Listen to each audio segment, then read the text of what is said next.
आप देख रहे हैं पब्लिक टाइम्स पूर्वांचल। मैं हूं हिमा। चलिए जानते हैं देवरिया की खास खबर।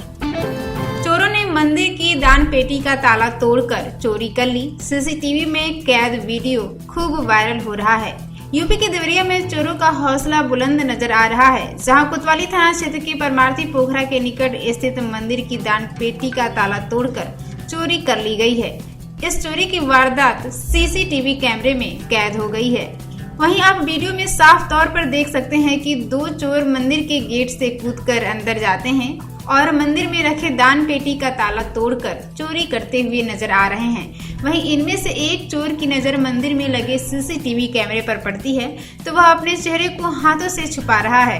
इस चोरी की वारदात का वीडियो सोशल मीडिया पर अब जमकर वायरल हो रहा है। जनपद देवरिया के थाना कोतवाली क्षेत्रांतर्गत परमार्थी पोखरे पर स्थित दुर्गा मंदिर में रखी दान पेटी का ताला तोड़कर चोरी कर लेने के संबंध में मंदिर के पुजारी द्वारा दी गई तहरीर के आधार पर थाना कोतवाली पर सुसंगत धाराओं में अभियोग पंजीकृत करते हुए नियमानुसार अग्रिम विधिक कार्रवाई की जा रही है। समाजवादी पार्टी के राष्ट्रीय सचिव व पूर्व विधायक सुभाष चंद्र श्रीवास्तव ने कहा कि प्रदेश के करीब 5000 परिषदीय विद्यालयों को शासन की ओर से 50 से कम नामांकन होने की बात कर बंद करने की साजिश की जा रही है। वहां छात्रों का नामांकन कम है तो इसकी जवाबदेही सरकार की है। सपा इसके लिए आंदोलन करेगी। रामपुर कारखाना थाना क्षेत्र के भरतापट्टी गांव में सूर्यनाथ शर्मा राज मिस्त्री हैं। गांव में नूर सलाम का मकान बन रहा था। सूर्यनाथ मकान पर जुड़ाई का काम कर रहे थे। मकान के ऊपर से 11,000 हाई वोल्टेज की तार गुजरा है। काम करते समय सरिया ऊपर उठी और तार से टकरा गई। भरतापट्टी गांव में निर्माणाधीन मकान पर काम कर रहा राजमिस्त्री शाम को हाई टेंशन करंट की चपेट में आ गया। इससे वह गंभीर रूप से झुलस गया। आनंद फानन में परिजन उसे लेकर मेडिकल कॉलेज पहुंचे। यहाँ आफरा तफरी मच गई। गांव के लोगों की सहयोग से घर के लोग आनंद फानन में महर्षि देवरहा बाबा मेडिकल कॉलेज ले गए। वहां डॉक्टरों ने उसे मृत घोषित कर दिया। सूचना पर पहुंची पुलिस ने आवश्यक कार्रवाई कर शव को मोर्चरी पर रखवा दिया। इस बात की जानकारी होते ही घर में चीख पुकार मच गई। पोस्टमार्टम कराया गया। मौत से पत्नी अमरावती देवी, बेटे पवन शर्मा व सन्नी का रो रो कर बुरा हाल है। बनकटा थाना क्षेत्र के बौलिया पांडे गाँव की धाना देवी थाने में नामजद तहरीर दी है। उसने आम तोड़ने के लिए एक पक्ष की ओर से घर में घुसकर मारपीट करने का आरोप लगाया है। तहरीर में उसने कहा है कि सम्मिलित रूप से उसके और पट्टीदार के बीच 3 आम के पेड़ हैं। आम तोड़ने को लेकर मारपीट हो गई। उसने आरोप लगाया है कि उसके पट्टीदार घर में घुसकर उसे तथा उसकी पुत्री प्रीति देवी, सीमा और बेटा लालू यादव को लाठी डंडा से मारपीट कर घायल कर दिए। प्रभारी थाना अध्यक्ष राघवेंद्र सिंह ने बताया कि 2-3 दिनों से दोनों पक्षों के लोग थाने आ रहे थे। आपस में बात नहीं बन पाई। केस दर्ज कर लिया गया है। छात्रों को गांव से लेने जा रही स्कूल वैन अनियंत्रित होकर हरेरामपुर गांव के पास खेत में गिर गई। वैन में सिर्फ एक छात्र सवार था। आपको बता दें कि गौरी बाजार नगर से सटे नगरौली में संचालित एक स्कूल की वैन सुबह बच्चों को लेने उनके गांव पहुंची थी। बारिश भी हो रही थी। तेज रफ्तार वैन के चालक ने ब्रेक लिया और वह अनियंत्रित होकर खेत में उतर गई। उस समय वैन में सिर्फ एक छात्र सवार था जो हादसे में बाल बाल बच गया है। ग्रामीणों के सहयोग से ट्रैक्टर के जरिए वैन को खेत से निकाला गया। कोई हताहत की खबर नहीं है। बनकटा थाना क्षेत्र के एक गांव की महिला ने थाने से न्याय नहीं मिलने पर पुलिस अधीक्षक और मुख्यमंत्री से पोर्टल पर शिकायत दर्ज कराकर न्याय की गुहार लगाई है। उसने शिकायती पत्र में थाने के एक दरोगा व सिपाही पर शिकायत वापस लेने और धमकाने का आरोप लगाया है। शिकायती पत्र में अहिरौली गांव की महिला कुसुम देवी ने कहा है कि गांव के एक शख्स से उसका जमीनी विवाद चलता है। वह फरियाद लेकर थाने पर गई थी। वहां मौजूद एक दरोगा और सिपाही ने जान माल की धमकी देकर भगा दिए। थाना प्रभारी राघवेंद्र सिंह ने बताया कि महिला की शिकायत की जांच की जा रही है। पुलिस पर लगाया गया आरोप बेबुनियाद है। प्रस्तावित ब्लॉक कुंदू की जल्द ही घोषणा हो सकती है। दिव्यांग संघ के मंडल अध्यक्ष उपेंद्र शर्मा ने लखनऊ में जनता दरबार में सीएम योगी आदित्यनाथ को इस बाबत ज्ञापन सौंपा था। सीएम ने पुनः कहा मामला संज्ञान में है। उन्होंने कहा कि इस जनगणना के बाद प्रस्तावित ब्लॉक की घोषणा कर दी जाएगी। बताते चले कि 19 मई को दिव्यांग संघ के प्रदेश अध्यक्ष राकेश सिंह ने लखनऊ में जनता दरबार में सीएम को इस मुद्दे का ज्ञापन सौंपा था। इसके बाद ब्लॉक निर्माण की कवायद तेज हो गई। वर्ष 1991 में खुखुंदू को ब्लॉक बनाने की मांग उठी थी। इसको लेकर लंबे समय तक इंतजार, अनशन, आंदोलन और धरना प्रदर्शन भी चला। जनता की मांगों को देखते हुए वर्ष 1994 में अपने अंतिम कार्यकाल के दौरान तत्कालीन मुख्यमंत्री मायावती ने देवरिया के एक जनसभा में खुखुंदू, तरकुलवा और लक्ष्मीपुर को ब्लॉक बनाने की घोषणा की थी। वर्ष 1991 की जनगणना के मुताबिक खुखुंदू ब्लॉक के अंतर्गत 58 ग्राम पंचायतों के 142 राजस्व ग्राम को सम्मिलित कर नया परमिशन भी तैयार कर शासन को भेज दिया गया है। मोतीपुर टिकैत गांव के पास एक युवक देसी शराब के साथ पकड़ा गया है। पूछताछ में उसकी पहचान खामपार थाना के केहुनिया गांव निवासी पंकज यादव के रूप में की गई है। पुलिस ने उसके विरुद्ध केस दर्ज, आरोपी का चालान कर दिया। आरोपी युवक ने घाटी बाजार के रास्ते बिहार में शराब की तस्करी करने की बात स्वीकार की है। प्रभारी निरीक्षक जितेंद्र सिंह ने बताया कि युवक के विरुद्ध कार्रवाई करने के बाद उसके साथियों की तलाश की जा रही है। सलेमपुर में बीमारी से ग्रसित एक युवक ने जहरीला पदार्थ खा लिया। परिवार वाले आनन फानन में उसे सामुदायिक स्वास्थ्य केंद्र लेकर पहुंचे।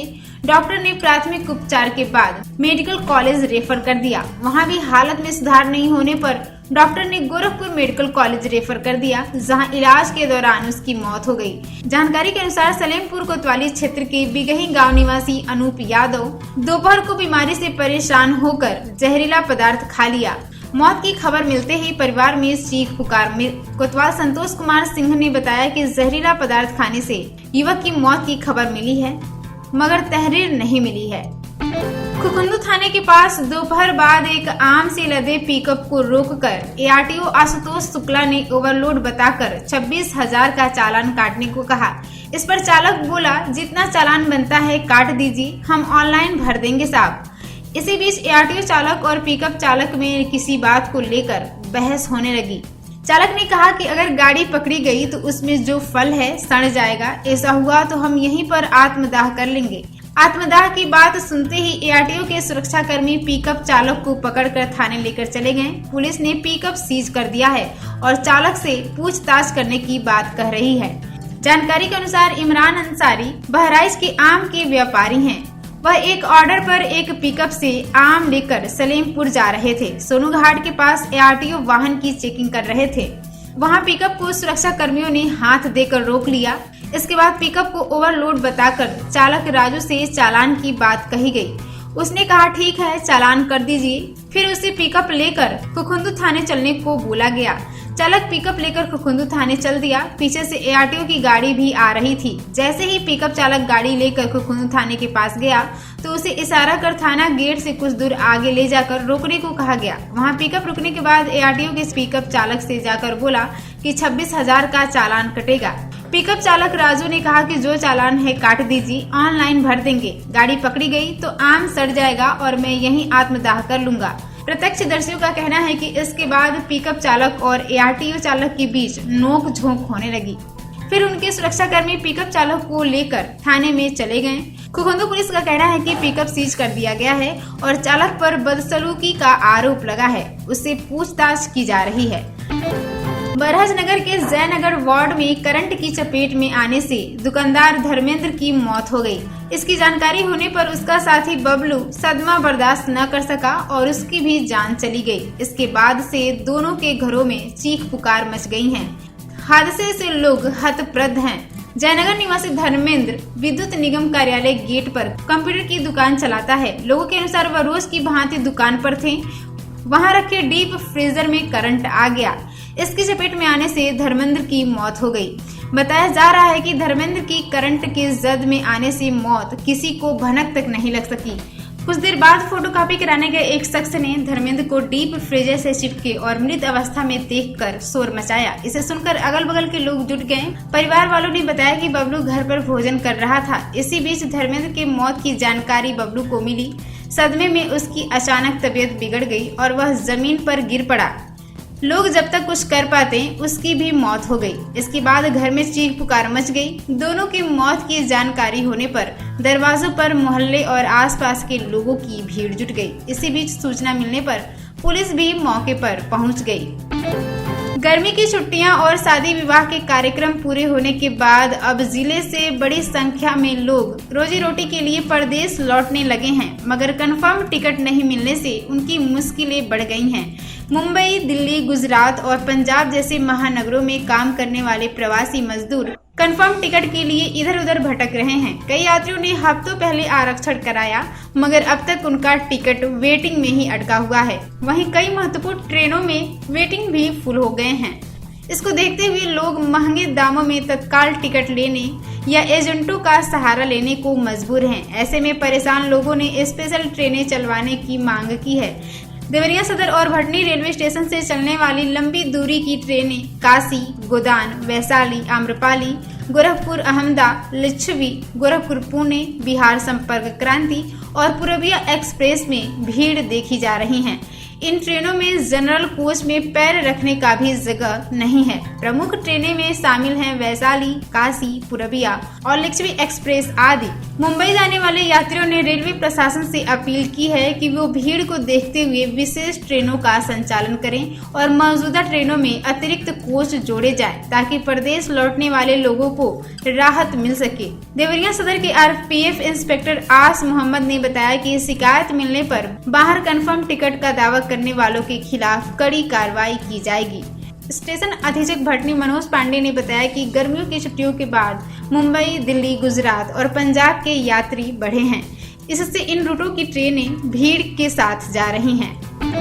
अन्य पिछड़ा वर्ग कल्याण विभाग द्वारा संचालित O लेवल और CCC कंप्यूटर प्रशिक्षण कार्यक्रम के अंतर्गत जनपद के सभी इच्छुक अभ्यर्थियों से ऑनलाइन आवेदन आमंत्रित किए गए हैं। यह योजना वित्तीय वर्ष 2025-26 हेतु पिछड़ा वर्ग एवं अत्यंत पिछड़ा वर्ग के युवाओं के लिए रोजगार पारक कंप्यूटर प्रशिक्षण उपलब्ध कराने के उद्देश्य से चलाई जा रही है। ऑनलाइन आवेदन की अंतिम तिथि 14 जुलाई 2025 निर्धारित की गई है। इस योजना के अंतर्गत चयनित अभ्यर्थियों को प्रशिक्षण निःशुल्क प्रदान किया जाएगा। इससे उनके रोजगार के अवसर बढ़ेंगे।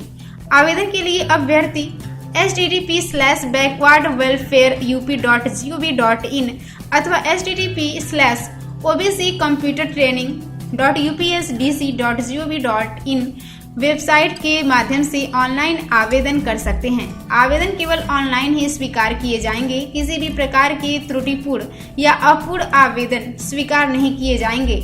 अतिरिक्त जानकारी के लिए अभ्यर्थी जिला पिछड़ा कल्याण विभाग अधिकारी देवरिया के कार्यालय से संपर्क कर सकते हैं।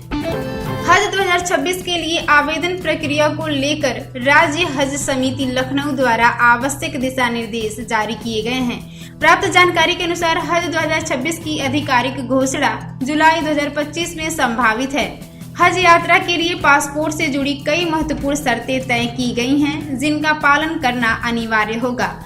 जिला अल्पसंख्यक कल्याण अधिकारी देवरिया श्री अवधेश पांडे ने बताया कि हज 2026 हेतु मशीन रीडेबल पासपोर्ट अनिवार्य होगा। हस्तलिखित पासपोर्ट किसी भी स्थिति में मान्य नहीं होंगे। साथ ही हज 2026 के लिए आवेदन करने वालों का पासपोर्ट 31 दिसंबर 2026 तक वैध होना चाहिए। उन्होंने कहा कि जिन आवेदकों का पासपोर्ट अभी तक नहीं बन पाया है या जिनके पासपोर्ट की वैधता 31 दिसंबर 2026 से पहले समाप्त हो रही है, वे जल्द से जल्द पासपोर्ट बनवा लें अथवा अपने पुराने पासपोर्ट का नवीनीकरण करा लें। समय पर पासपोर्ट न बनवाने की स्थिति में आवेदक हज 2026 के आवेदन से वंचित हो सकते हैं। श्री पांडे ने यह भी बताया कि हज 2026 से संबंधित विस्तृत दिशा निर्देश एवं आवेदन की प्रक्रिया जुलाई 2025 में हज की आधिकारिक घोषणा के साथ ऑनलाइन पोर्टल पर उपलब्ध कराई जाएगी। उन्होंने जिले के सभी इच्छुक हज यात्रियों से समयबद्ध रूप से पासपोर्ट तैयार रखने की अपील की, ताकि अंतिम समय में कोई परेशानी न हो। जिले में सरकार की जन कल्याणकारी योजनाओं की प्रभावी पहुंच सुनिश्चित करने के उद्देश्य से विकास खंड गौरी बाजार एवं रुद्रपुर में जिलाधिकारी श्रीमती दिव्या मित्तल के निर्देश पर युवाओं के लिए विशेष प्रशिक्षण शिविरों का आयोजन किया गया। इन शिविरों में बड़ी संख्या में युवाओं ने भाग लिया और विभिन्न सरकारी योजनाओं की जानकारी प्राप्त की। जिलाधिकारी ने युवाओं को संबोधित करते हुए कहा कि सरकार की मंशा है कि समाज के अंतिम व्यक्ति तक लाभकारी योजनाओं का प्रभावी लाभ पहुंचे। इसके लिए युवाओं की भूमिका अत्यंत महत्वपूर्ण है। उन्होंने कहा कि युवा ही समाज की असली परिवर्तन करता है और यदि वे जागरूक होकर गांव-गांव सरकार की योजनाओं की जानकारी जन जन तक पहुंचाएंगे तो हर पात्र व्यक्ति को उसका अधिकार समय से मिल सकता है। शिविर में अधिकारियों द्वारा प्रधानमंत्री आवास योजना, आयुष्मान भारत, उज्ज्वला योजना, स्वच्छ भारत मिशन, जल जीवन मिशन, किसान सम्मान निधि समेत कई कल्याणकारी योजनाओं की विस्तार से जानकारी दी गई। साथ ही पात्र व्यक्तियों को योजनाओं का लाभ कैसे प्राप्त करें इसके बारे में भी मार्गदर्शन किया गया। तो ये थी आज की देवरिया की खास खबर। आप जुड़े रहिए देवरिया की जरूरी जानकारी के लिए पब्लिक टाइम्स पूर्वांचल से। मैं थी आपके साथ हेमा। नमस्कार।